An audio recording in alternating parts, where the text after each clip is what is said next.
ഒരാൾക്ക് പോലും സ്വപ്നത്തിൽ പോലും ചിന്തിക്കാൻ കഴിയാത്ത ഒരു കൊലപാതകത്തിന്റെ കഥ. ഒരാളെ കൊന്ന് ഒരു വീപ്പയ്ക്കുള്ളിലാക്കി ആ വീപ്പയിൽ കോൺക്രീറ്റ് നിറച്ച് അത് തന്റെ വീട്ടിലെ ഫർണിച്ചറായി ഉപയോഗിച്ച ഒരു കൊലപാതകിയുടെ കഥ. അതും ചെയ്തത് ഒരു അമ്പലത്തിലെ പൂജാരി. ആ പൂജാരിയിൽ നിന്നും ഒരു വലിയ കൊലപാതകിയിലേക്കുള്ള, ഒരു കൊടും ക്രിമിനലിലേക്കുള്ള ഒരു യാത്രയുടെ കഥ. Welcome to amazing Malayalam. കഥ തുടങ്ങുന്നത് ഇങ്ങനെയാണ്. 2024 ജനുവരി 20, നല്ല തണുത്ത ഒരു മഞ്ഞുള്ള ഒരു രാജസ്ഥാനിലെ ഒരു പ്രഭാതം. ആ പ്രഭാതത്തിൽ രാവിലെ സമയം ഒരു 9:05 ആയി കാണും. അവിടെ തൊട്ടടുത്തുള്ള ഒരു കോളേജിന്റെ മുൻവശത്ത് ഒരു യുവാവ് ഒരു ചായ കുടിക്കുകയാണ്. അയാൾ നല്ല വെൽ ഡ്രസ്ഡ് ആണ്. അയാളുടെ പുറത്ത് ഒരു ബാഗുമുണ്ട്. കുറെ നേരമായി അയാൾ ഇങ്ങനെ ആരെയോ പ്രതീക്ഷിച്ച് ഒരു കയ്യിൽ ഒരു ചായ ഗ്ലാസുമായി ഇങ്ങനെ നിൽക്കും. പക്ഷെ അയാൾ അറിയാതെ അയാളെ കുറച്ച് പോലീസുകാർ നിരീക്ഷിക്കുന്നുണ്ടായിരുന്നു. പെട്ടെന്ന് തന്നെ പോലീസുകാർ പാഞ്ഞെത്തി അയാളെ പിടിച്ച് പോലീസ് സ്റ്റേഷനിലേക്ക് കൊണ്ടുപോകുന്നു. എന്താണ് കാരണം എന്ന് ചോദിച്ചപ്പോൾ, നിന്റെ ബാഗ് എടുക്ക്, ഞങ്ങളൊന്ന് പരിശോധിക്കട്ടെ എന്നായി. അയാൾ ബാഗ് കൊടുക്കുന്നു. ആ ബാഗിൽ നിന്നും ഒരു നാടൻ തോക്ക് കണ്ടെത്തുന്നു. അയാൾ പറയുന്നു, അയ്യോ ഇത് എന്റേതല്ല. വളരെ നിഷ്കളങ്കമായ മുഖത്തോടുകൂടി അയാൾ പറയുകയാണ്, ഇത് എന്റേതല്ല, ആരോ ഒരാൾ എന്റെ ബാഗിനുള്ളിൽ വെച്ചതായിരിക്കും, ഞാൻ കുറെ നേരമായി ഇവിടെ നിൽക്കാൻ തുടങ്ങിയിട്ട്. എന്തായാലും പോലീസുകാർ പറഞ്ഞു, നീ ഒരു കാര്യം ചെയ്യ്, വണ്ടിയിലേക്ക് കയറ്, നമുക്ക് അവിടെ ചെന്ന് സ്റ്റേഷനിൽ ചെന്ന് സംസാരിക്കാം. ഇയാൾ എതിർത്ത് തുടങ്ങിയപ്പോൾ വണ്ടിയിലേക്ക് കയറടാ എന്ന് സ്വമേധയുള്ള പോലീസിന്റെ ഒരു ഭാഷയിൽ അയാളോട് കയർക്കും. അയാളെ ഉടനെ തന്നെ വണ്ടിയിൽ കയറ്റി സ്റ്റേഷനിലേക്ക് എത്തി. സ്റ്റേഷനിലെത്തി കുറച്ച് സമയത്തിന് ശേഷം ഇന്ററോഗേഷൻ റൂമിലേക്ക്. അവിടെ ഒരു ചെയറിൽ ഇയാളും അപ്പുറത്തായി ഒരു ഇൻസ്പെക്ടറും ഇരിക്കും. തൊട്ടടുത്തായി ഒരു പോലീസ് കോൺസ്റ്റബിൾ. ആ പോലീസ് കോൺസ്റ്റബിൾ ആദ്യം ഇയാളെ കണ്ടപ്പോൾ തന്നെ എന്തോ ഒരു സംശയം ഇയാൾക്ക് തോന്നും. ഇയാൾ ഇങ്ങനെ ചിന്തിച്ചിട്ട് പറഞ്ഞു, നീ എവിടെ നിന്നാണ് വരുന്നത്? നീ ഉദയ്പൂരിൽ നിന്നാണ് നിന്നെ പിടിച്ചതെങ്കിലും നിന്റെ യഥാർത്ഥ സ്ഥലം രാജസമന്താണ്. അതെ, നീ ആ പൂജാരിയുടെ മകനല്ലേ? അയാളുടെ കണ്ണുകളിലെ കൃഷ്ണമണി ഇങ്ങനെ വികസിച്ചു തുടങ്ങി. ആ യുവാവ് ഒന്ന് പതറി തുടങ്ങിയിരുന്നു. അയാൾ സമ്മതിച്ചു, അതെ, ഞാൻ ആ പൂജാരിയുടെ മകനാണ്. നീ അമ്പലത്തിലൊക്കെ പൂജ ചെയ്തിരുന്ന? അതെ, ഞാൻ തന്നെയാണത്. അപ്പോൾ ചോദിച്ചു, നിന്റെ കൂടെ ഒരു പെൺകുട്ടി ഉണ്ടായിരുന്നല്ലോ, ആ പെൺകുട്ടി ഇപ്പൊ എവിടെ? ആ പെൺകുട്ടി ഇപ്പോൾ എൻ്റെ പക്കൽ നിന്നും ഇല്ല, എൻ്റെ അടുത്തു നിന്നും ഓടിപ്പോയി. അവർ എന്നോട് വഴക്ക് കൂടിയിട്ട് ഒരു ദിവസം എൻ്റെ അടുത്തു നിന്നും ഇറങ്ങി പോയി. എവിടെയാണെന്ന് ഇപ്പോൾ എനിക്ക് അറിയില്ല. അപ്പോൾ തൊട്ടടുത്ത ഇൻസ്പെക്ടർ ഇതൊന്നും മനസ്സിലാകാതെ ആ കോൺസ്റ്റബിളിനെ ഇങ്ങനെ നോക്കുകയാണ്. എന്താണ് ഇയാൾ പറയുന്നത്? ഇവര് തമ്മിൽ വല്ല പരിചയക്കാരാണോ? എന്തായാലും ഇൻസ്പെക്ടർ ആ കോൺസ്റ്റബിളിനോട് പറഞ്ഞു, പുറത്തേക്ക് വാ എന്ന് പറഞ്ഞ് പുറത്തേക്ക് വിളിച്ച് അയാൾ ആ കോൺസ്റ്റബിളിനോട് കാര്യങ്ങൾ തിരക്കും. ഇനി കോൺസ്റ്റബിൾ പറഞ്ഞ കഥയിലേക്ക്. ജൂലൈ 27, 2019.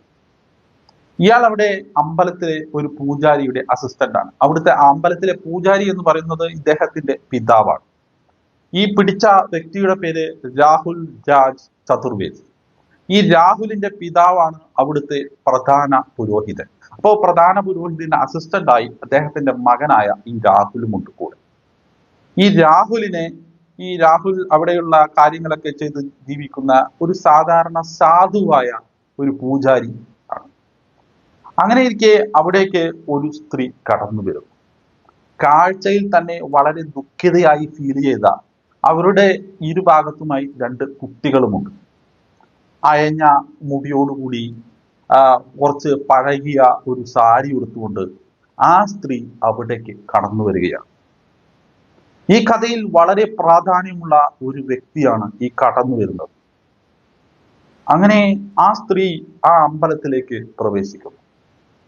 ആദ്യ നോട്ടത്തിൽ തന്നെ ഈ രാഹുൽ എന്ന വ്യക്തി ഈ സ്ത്രീയെയും ഈ കയ്യിലുള്ള കുട്ടികളെയും ശ്രദ്ധിച്ചു. അവർ ഇങ്ങനെ കരഞ്ഞുകൊണ്ട് ആ അമ്പലത്തിന് മുൻപിൽ കൈകൂപ്പി നിൽക്കുകയാണ്. അങ്ങനെ ആ സ്ത്രീ പോകാൻ നേരം ഈ രാഹുൽ വന്ന് ഈ സ്ത്രീയോട് സംസാരിക്കും. ഈ സ്ത്രീയുടെ പേര് ഭാനുപ്രിയ ഗോസ്വാമി.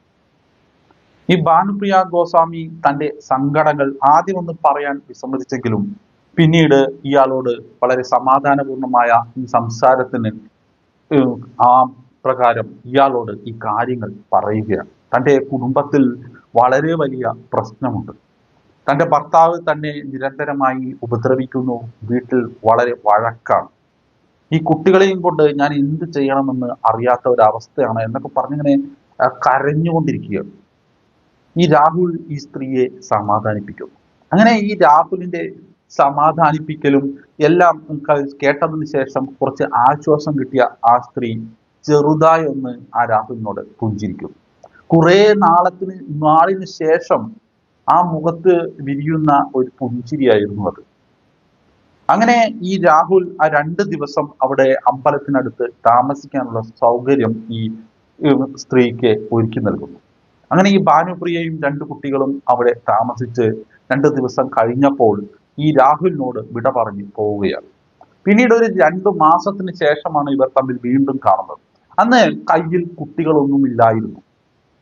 അങ്ങനെ വന്ന ഈ സ്ത്രീ ആകെ നിരാശയായി ആ അമ്പലത്തിന്റെ പടവുകളിൽ ഇരിക്കുമ്പോൾ ഈ രാഹുൽ വന്ന് വീണ്ടും സംസാരിക്കുന്നു. എന്താണ് സംഭവം എന്ന് ചോദിക്കുന്നു. ഞങ്ങൾ ഡൈവേഴ്സായി. കുട്ടികളെ അദ്ദേഹത്തിന് കൊടുക്കാൻ വേണ്ടി കോടതി ഉത്തരവിട്ടിരിക്കുന്നു. എനിക്കിപ്പോൾ ആരുമില്ല എന്ന് പറഞ്ഞുകൊണ്ട് കണ്ണിൽ നിന്നും ഇങ്ങനെ നിറയെ വെള്ളത്തുള്ളികൾ ഒറ്റിറ്റ് വീഴുന്ന ആ സ്ത്രീയെ ചേർത്ത് പിടിച്ചുകൊണ്ട് ഈ രാഹുൽ സമാധാനിപ്പിക്കുന്നു. അത് പിന്നീട് ഒരു പ്രണയത്തിലേക്ക് വഴിമാറുകയാണ്. ഈ രാഹുലും ഭാനുപ്രിയയും തമ്മിലുള്ള പ്രണയം നാട്ടിലറിഞ്ഞാൽ അതൊരു വല്ലാത്ത പ്രശ്നമായി തീരും. തൻ്റെ പിതാവ് ഉൾപ്പെടെയുള്ള ആളുകൾ ഈ അമ്പലത്തിൽ ജോലി ചെയ്യുന്നതുമായി ബന്ധപ്പെട്ട എല്ലാ കാര്യങ്ങളും നശിക്കും എന്നൊക്കെ ഉള്ളത് കൊണ്ട് തന്നെ ഇവർ അവിടെ നിന്നും മറ്റൊരു സ്ഥലത്തേക്ക് ബസ് കയറി ഇവർ താമസം മാറ്റുകയാണ്.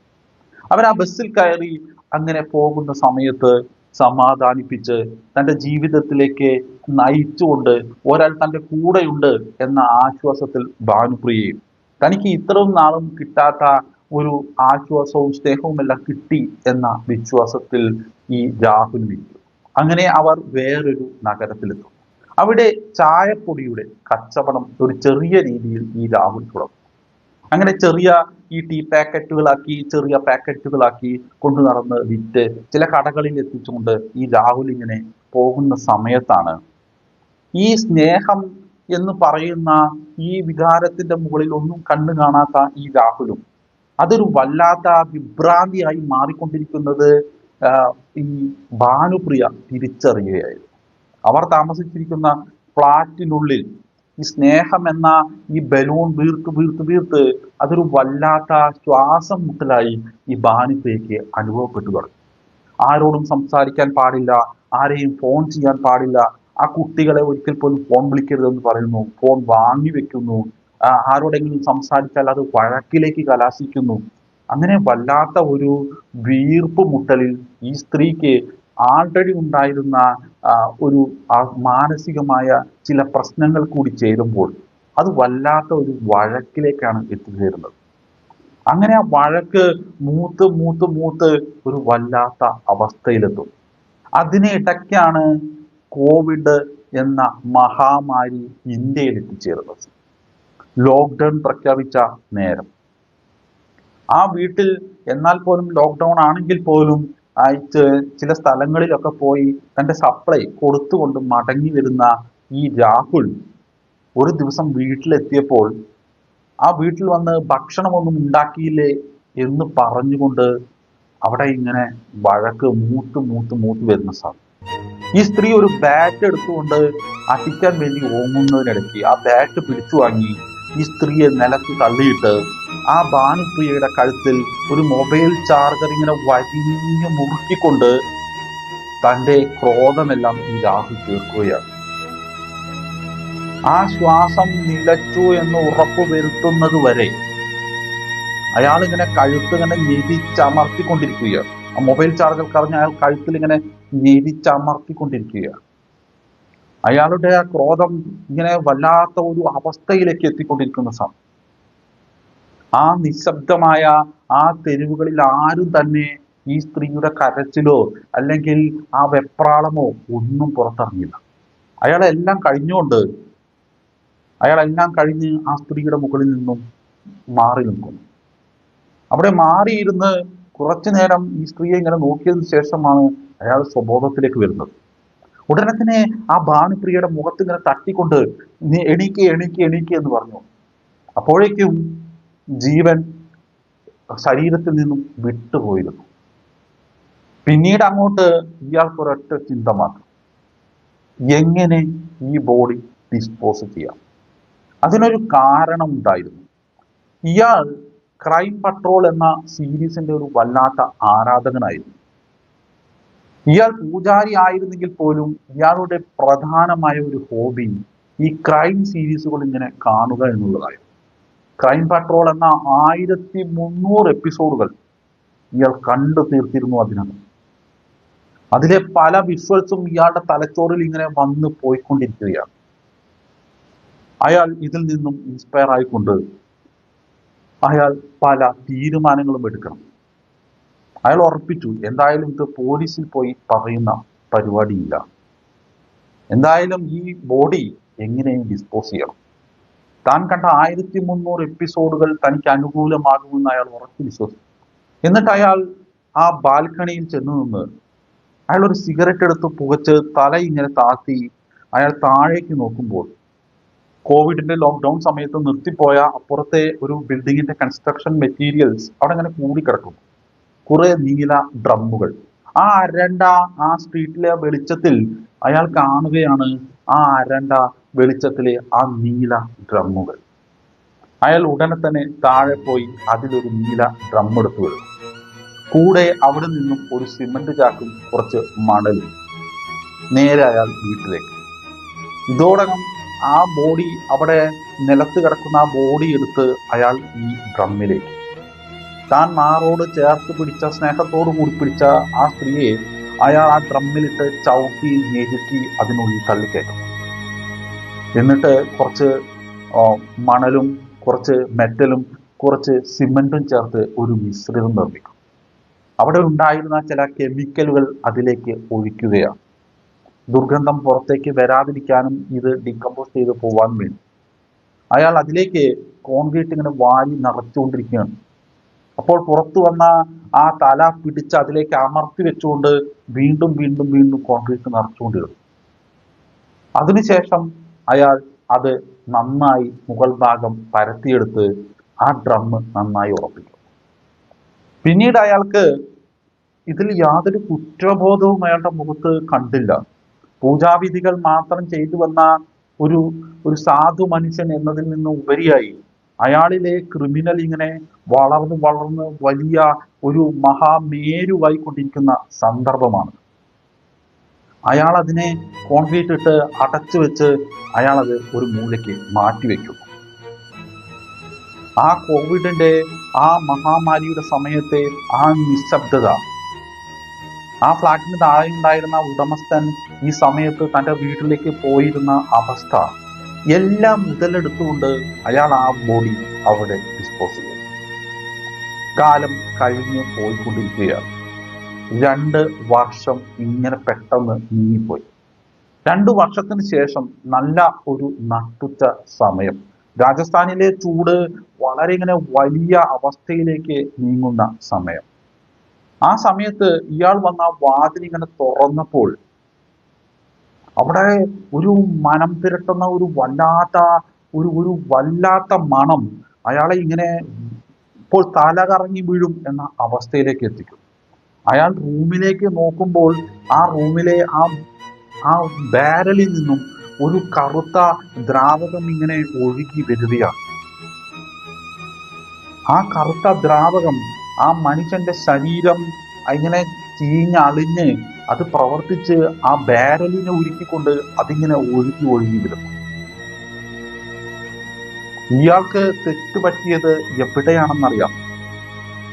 ഇയാളുടെ ആ ഒരു ബോഡി വെച്ചിരുന്ന സ്ഥലത്ത് തന്നെയാണ് ഇയാൾ കുക്ക് ചെയ്തിരുന്നത്. തൊട്ടടുത്ത് തന്നെ അയാൾ കുക്ക് ചെയ്യും. അയാൾ അതിനെ ഫർണിച്ചറായി ഉപയോഗിക്കും. അതിന് തൊട്ട് മുകളിൽ ചില ആളുകൾ ഇയാളുടെ വീട്ടിലേക്ക് വരുന്നു എന്നറിയുമ്പോൾ അതിന് മുകളിൽ ഇയാൾ ഒരു ദൈവത്തിന്റെ ഫോട്ടോ വെച്ച് ചിലപ്പോൾ പൂജാദ്രവ്യങ്ങളൊക്കെ വെച്ച് പൂജിക്കും. അയാൾ അതിനെ ശരിക്കും ഒരു ഫർണിച്ചറായിട്ടായിരുന്നു അയാൾ അതിനെ ഉപയോഗിച്ചത്. അയാൾ കുടിച്ച ചായയുടെ കപ്പ്, പാതി കുടിച്ച കപ്പ് അവിടെയാണ് വെക്കാറ്. ആ ചൂടെല്ലാം തട്ടി തട്ടി തട്ടി ആ ബാരലിന്റെ ഒരു ഭാഗത്ത് ഊരി അതിങ്ങനെ പുറത്തേക്ക് ഒഴുകി വരാൻ തുടങ്ങി. ഇത് താഴെ താമസിച്ചിരുന്ന ആ വീട്ടുടമസ്ഥൻ ആദ്യം പേപ്പർ വായിച്ചിങ്ങനെ ഇരിക്കുമ്പോൾ എന്തോ ഒരു മണം വരുന്നുണ്ട്, വല്ല എലി ചത്ത മണമായിരിക്കും എന്നാണ് അയാൾ ആദ്യം കരുതിയത്. പിന്നീട് അയാൾക്കത് മനസ്സിലായി, എന്തോ ഒരു വല്ലാത്ത മനുഷ്യന്റെ മരിച്ചഴുകുമ്പോഴുള്ള ഗന്ധം, അതൊരു വല്ലാത്ത വൃത്തികെട്ട മണമാണ്. അയാൾ നേരെ ഈ ഈ വീടിന്റെ മുകളിലത്തെ നിലയിൽ ഇയാളുടെ ഈ രാഹുലിന്റെ റൂമിലേക്ക് ചെന്നു. രാഹുലിന്റെ റൂമിൽ ചെന്ന് ഇങ്ങനെ കതകിൽ തട്ടിക്കൊണ്ട്, രാഹുൽ വാതിൽ തുറക്കൂ, നീ അകത്തുണ്ടെന്ന് എനിക്കറിയാം, എന്താ നിന്റെ ഇതിൽ നിന്നും ഒരു മണം വരുന്നെന്ന് ചോദിച്ചു. ഞാൻ പോലീസിനെ ഇപ്പൊ വിളിക്കും എന്ന് പറഞ്ഞ സന്ദർഭത്തിൽ വേറെ നിവൃത്തിയില്ലാതെ ഈ രാഹുൽ വാതിൽ തുറക്കും. ഉള്ളിലേക്ക് നോക്കിയ ഇയാൾ ഇങ്ങനെ ആ ഒരു കറുത്ത ദ്രാവകം തുടച്ചിരുന്ന ആ കയ്യിലെ ആ തുണിയും പിടിച്ചുകൊണ്ട് ഈ രാഹുൽ എന്ന വ്യക്തി നിൽക്കുകയാണ്. ആദ്യം സംഭവം പറഞ്ഞ് ഇയാൾ കാലിൽ പിടിച്ച്, ഈ രാഹുൽ ഈ വീട്ടുടമസ്ഥന്റെ കാലിൽ പിടിച്ചുകൊണ്ട് ഇയാൾ മാപ്പ് അപേക്ഷിക്കുക. വീട്ടുടമസ്ഥൻ പറയുന്നു, ഞാൻ എന്തായാലും ഇത് പോലീസിൽ അറിയിക്കും. അപ്പോൾ ഇയാൾ എണീറ്റുകൊണ്ട് അയാൾ ഒരു ചിരി ചിരിക്കുന്നു. എന്നിട്ട് പറയുന്നു, പോലീസ് വരും, പിടിക്കുന്നത് എന്നെയല്ല, നിങ്ങളെ. കാരണം ഈ 2 വർഷമായിട്ടും എൻ്റെ കാണാതെ പോയ ഭാര്യയെ നിങ്ങൾക്കൊന്ന് ഇതിനുള്ളിൽ കുഴിച്ചിട്ടതാണെന്ന് ഞാൻ പറയും. ആളുകൾ അത് വിശ്വസിക്കും. കാരണം 2 കൊല്ലമായിട്ടും ഒരു സ്ത്രീയെ അടച്ചു വെച്ച് തൻ്റെ വീടിന്റെ മുകളിലിട്ട് നിലയിൽ സൂക്ഷിച്ചു എന്ന് പറഞ്ഞാൽ ആരെങ്കിലും വിശ്വസിക്കുമോ? ഇല്ല. നിങ്ങളാണ് ഇതിലെ കൂട്ടുപ്രതി, ഇതിലെ മെയിൻ പ്രതി എന്ന് ഞാൻ പറയും. ആ വ്യക്തി ആകെ പേടിച്ചു പോയിരുന്നു. അയാളൊരു 70 വയസ്സുള്ള ഒരു പ്രായമായ വ്യക്തിക്ക് അയാൾക്ക് സഹിക്കാവുന്നതിനും അപ്പുറമായിരുന്നു ഈ സ്മെല്ലും ഈ ഒരു സിറ്റുവേഷനും എല്ലാം. അയാൾ ആ ജീവിതത്തിൽ ആദ്യമായിട്ടാണ് അനുഭവിക്കുന്നത്. അയാൾ ആകെ തകർന്നുപോയി. എന്നിട്ട് ഒരു ഓഫർ കൂടി രാഹുൽ കൊടുക്കുന്നുണ്ട്, നിങ്ങളൊന്നും പേടിക്കണ്ട, നിങ്ങളെ രക്ഷിക്കേണ്ടത് എൻ്റെ കടമയാണ്, ഞാൻ രക്ഷിച്ചോളാം, നമുക്ക് ഈ ബോഡി രാത്രി ഡിസ്പോസ് ചെയ്യാം. അങ്ങനെ രാത്രി ഈ സാധു മനുഷ്യനും ഈ രാഹുലും ചേർന്ന് തൊട്ടടുത്ത ഒരു നദിയുടെ തീരത്തേക്ക് കൊണ്ടുപോയി ഈ ബാരൽ പെട്രോൾ വെച്ച് കത്തിക്കും. അതങ്ങനെ രാത്രിയുടെ ആ നിശബ്ദയാമങ്ങളെ അങ്ങനെ സാക്ഷിയാക്കിക്കൊണ്ട് അതങ്ങനെ ആളി കത്തുകയാണ്. പക്ഷേ ഈ രാഹുലിന്റെ ക്രിമിനൽ ബുദ്ധി അയാളെ ഉറങ്ങാൻ സമ്മതിച്ചില്ല. അയാൾ ഇത്രയും 2 കൊല്ലമായി സ്വസ്ഥമായി ആ ബാരലിന് താഴെ അയാൾ കിടന്നുറങ്ങിയിട്ടുണ്ട്. അയാൾക്ക് യാതൊരു കുറ്റബോധവും തോന്നിയിട്ടില്ല. പക്ഷെ ഇന്ന് അയാൾക്കൊരു തോന്നൽ, പെട്രോൾ ഒഴിച്ചത് കൊണ്ട് ഉള്ളിലുള്ള ആ സിമന്റ് ചിലപ്പോൾ കത്തിപ്പോയില്ലെങ്കിലോ. അയാൾ നേരെ പോയി അയാൾ നോക്കുന്നു. സംഗതി സത്യമാണ്. ആ ബാരൽ പൊട്ടിപ്പിളർന്നെങ്കിലും അതിനുള്ളിലുള്ള ബോഡിയും ആ സിമന്റിന്റെ കട്ടകളും ഒക്കെ ചേർന്ന് ആ ഒരു ബേണിംഗ് എന്ന പ്രോസസ്സ് കംപ്ലീറ്റ് ആകാൻ സാധിക്കാത്ത ഒരവസ്ഥ. അയാൾ നേരെ പോയി ഇയാളെ വിളിച്ചു കൊണ്ടുവരുന്നു. ഇയാളെയും വിളിച്ച് ഒരു ചുറ്റിക എടുത്തുകൊണ്ട് എല്ലാ കഷ്ണങ്ങളും വളരെ ഇതായി പൊട്ടിച്ചുകൊണ്ടിരിക്കുക. അങ്ങനെ പൊട്ടിച്ച് അയാളത് പൊടിയാക്കി അയാളിങ്ങനെ കാട്ടിലിങ്ങനെ വെതറി. ആ വിതറുന്ന ആ അവസ്ഥ അയാൾക്കൊരു ആത്മസംതൃപ്തിയാണ്. അയാളുടെ മുഖത്തേക്ക് നോക്കിയ ആ വൃദ്ധൻ ആകെ പരിഭ്രാന്തനായിരുന്നു. കാരണം അയാൾക്ക് ഉള്ളിൽ കുറച്ച് സമാധാനമുണ്ട്, ഇനിയിപ്പോ എന്തായാലും തന്നെ പിടിക്കില്ലല്ലോ. പക്ഷെ ഈ രാഹുലിന്റെ മുഖം കാണുമ്പോൾ എല്ലാം അയാൾക്കൊരു വല്ലാത്ത ഭയം ഇങ്ങനെ എരച്ച് കയറുകയാണ്. എന്തായാലും അത് കഴിഞ്ഞ് വീട്ടിൽ വന്ന് കുളിച്ച് ഈ രാഹുൽ ഒന്ന് സ്വസ്ഥമായി കിടന്നുറങ്ങി ഒന്നും സംഭവിക്കാത്ത പോലെ പുറത്തേക്ക് പോകും. പിന്നീട് ദിവസങ്ങൾ വീണ്ടും ഇങ്ങനെ കടന്നു പോവുകയാണ്. ഇതിനിടയ്ക്ക് രാഹുലിന്റെ ക്രിമിനൽ ആക്ടിവിറ്റികൾ ഇങ്ങനെ ഓരോന്നായി വർദ്ധിച്ചു വരുമ്പോൾ ഇയാൾക്ക് ജീവിക്കാനുള്ള പണം തികയാതെ വന്ന സമയത്ത് ഇയാൾ ചില കച്ചവടങ്ങളും കൂടി ഇറങ്ങും. അതാണ് നാടൻ തോക്കിന്റെ കച്ചവടം. ആ നാടൻ തോക്ക് ഒരു ഇൻഫോം ചെയ്തത് അനുസരിച്ചിട്ടാണ്, ഈ നാടൻ തോക്ക് വിൽക്കുന്ന ഒരാളുണ്ട് എന്ന് ഇൻഫോം ചെയ്തത് അനുസരിച്ചിട്ടാണ് ആ കോളേജിന്റെ മുൻവശത്ത് ഇയാളെ കാത്ത് പോലീസ് കാത്തുവന്നത്. ആ രാഹുൽ രാജ് ചതുർവേദി എന്ന വ്യക്തിയെ പോലീസ് അറസ്റ്റ് ചെയ്യുന്നത് ഒരു നാടൻ തോക്കിന്റെ ഇടപാടുമായി ബന്ധപ്പെട്ടിട്ടാണ്. ഈ പോലീസുകാര് ഇങ്ങനെ കൺഫ്യൂഷൻ അടിച്ചു നിൽക്കുകയാണ്. എന്തുകൊണ്ടായിരിക്കും ആ സ്ത്രീ മിസ്സിംഗ് ആയിട്ടും അവരുടെ വീട്ടിൽ നിന്ന് ആരും വിളിക്കാത്തത്? എന്തായാലും ഇവരുടെ ഒരു ചേച്ചിയുണ്ട്, ഈ ഭാനുപ്രിയയുടെ ഒരു ചേച്ചി. ആ ചേച്ചിയെ വിളിച്ച് ഈ കോൺസ്റ്റബിൾ കാര്യങ്ങൾ അന്വേഷിച്ചു. അങ്ങനെ ആ കോൺസ്റ്റബിൾ അന്വേഷിച്ചതനുസരിച്ച് ആ സ്ത്രീ ഒരു കാര്യം പറയുന്നു. എന്നോട് ഈ ഭാനുപ്രിയ ഈ കാര്യങ്ങളൊക്കെ പറയാറുണ്ട്. കുറെ കാലമായി, ഒരു 2 കൊല്ലമായിട്ട് എന്നെ വിളിക്കാറേ ഇല്ല. ഈ മരണത്തിന് ശേഷവും ഈ രാഹുൽ എന്ന ക്രിമിനലിന്റെ ആ ക്രിമിനൽ ബുദ്ധി അയാൾ കാണിച്ചുകൊണ്ടേയിരുന്നു. ഈ ഭാനുപ്രിയയുടെ സോഷ്യൽ മീഡിയ അക്കൗണ്ടുകൾ ചിലപ്പോഴൊക്കെ ഇയാൾ ലോഗിൻ ചെയ്തുകൊണ്ട് ചില കോഴ്സുകളെല്ലാം ഇയാൾ പോസ്റ്റ് ചെയ്തിരുന്നു. അതായത് ഭാനുപ്രിയ മരിച്ചിട്ടില്ല എന്ന് വെളിപ്പെടുത്താൻ വേണ്ടി. ഇയാൾ ഈ ഭാനുപ്രിയയുടെ ചേച്ചിയെ ഫോണിൽ നിന്നും സിം മാറ്റിയിട്ട് വേറൊരു ഫോണിലേക്ക് മാറ്റിയിട്ട് ആ ഫോണിൽ നിന്നും ഈ ഭാനുപ്രിയയുടെ ചേച്ചിയെ ഇയാൾ ഫോണിൽ മിസ് കോൾ അടിക്കും. എന്നിട്ട് ഫോൺ എടുക്കുന്നതിന് തൊട്ട് മുൻപ് ആ ഫോൺ സ്വിച്ച് ഓഫ് ചെയ്യും. അതായത് ഈ രാഹുൽ സമ്മതിക്കാത്തത് കൊണ്ടായിരിക്കും, അല്ലെങ്കിൽ വേറെ എന്തെങ്കിലും സിറ്റുവേഷൻ കൊണ്ട് വിളിക്കാൻ സാധിക്കാത്തതായിരിക്കും എന്ന് വരുത്തി തീർക്കാൻ വേണ്ടി മാത്രം. പിന്നീട് വലിയ വിവരമൊന്നും ഇല്ലാത്തതിനാൽ ഈ ചേച്ചിയും ഇതിനെക്കുറിച്ച് അന്വേഷിച്ചിരുന്നില്ല. അങ്ങനെ കൂടുതൽ ചോദ്യം ചെയ്യലിനൊടുവിൽ ഈ രാഹുൽ രാജ് ചതുർവേദി കാര്യങ്ങളെല്ലാം കൃത്യമായി പോലീസിനോട് പറയും. അങ്ങനെ പോലീസ് തെളിവെടുപ്പിന് കൊണ്ടുവരുന്ന സമയം, മാധ്യമങ്ങളൊക്കെ ഇങ്ങനെ കൂടി നിൽക്കുന്ന സമയത്ത് ഇയാളുടെ ഒരു ചിരിയുണ്ട്. ആ മാധ്യമങ്ങളെ നോക്കി ഒരു ചെറു ചിരി. ആ ചിരിയുടെ അർത്ഥം ആർക്കും അപ്പോൾ മനസ്സിലായില്ല. ഏകദേശം ഒരു 2 മണിക്കൂറിന് ശേഷം ജനങ്ങൾക്ക് ആ ചിരിയുടെ അർത്ഥം മനസ്സിലായി. ആ പോലീസുകാരൻ ഇങ്ങനെ തലയ്ക്ക് കൈ കൊടുത്തിട്ട് അങ്ങനെ ഇരിക്കുകയാണ്.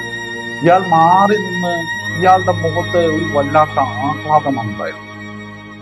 കാരണം അവിടെ മുഴുവൻ ഫോറൻസിക് ടീം അരിച്ചു പെറുക്കിയിട്ടും ഒരു തരി യെല്ലോ അല്ലെങ്കിൽ എന്തെങ്കിലും മാംസ കഷ്ണങ്ങളോ അങ്ങനെ ഒന്നും ഇവർക്ക് ലഭിച്ചില്ല. കാരണം ഇയാളെല്ലാം തന്നെ വളരെ പൊട്ടിച്ച് അയാൾ കാട്ടിൽ പറത്തിക്കളഞ്ഞു. ഇന്ത്യൻ ശിക്ഷാ നിയമപ്രകാരം ഒരാൾ കുറ്റം സമ്മതിച്ചാൽ തന്നെ അയാൾക്ക് എന്തെങ്കിലും എതിരെയുള്ള തെളിവുകൾ അല്ലെങ്കിൽ ആ ബോഡി, അതുമല്ലെങ്കിൽ കൊലപാതകം ചെയ്യാൻ ഉപയോഗിച്ച വസ്തു ലഭിച്ചാൽ മാത്രമേ അയാൾക്ക് ശിക്ഷ ലഭിക്കുമായിരുന്നുള്ളൂ. ഇയാളെ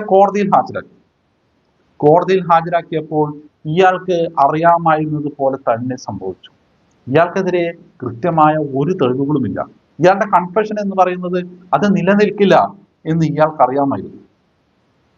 അയാൾ ഇപ്പോൾ രാജസ്ഥാനിൽ വിചാരണ തടവുകാരനായി കഴിയുകയാണ്. ഒരു വല്ലാത്ത ക്രിമിനലിന്റെ ഒരു ക്രിമിനൽ ബുദ്ധിയുടെ കഥ. അമേസിംഗ് മലയാളിയിലേക്ക് സ്വാഗതം. ഇതുപോലുള്ള ക്രൈം സ്റ്റോറീസ് കാണുവാനായി സബ്സ്ക്രൈബ് ചെയ്യും.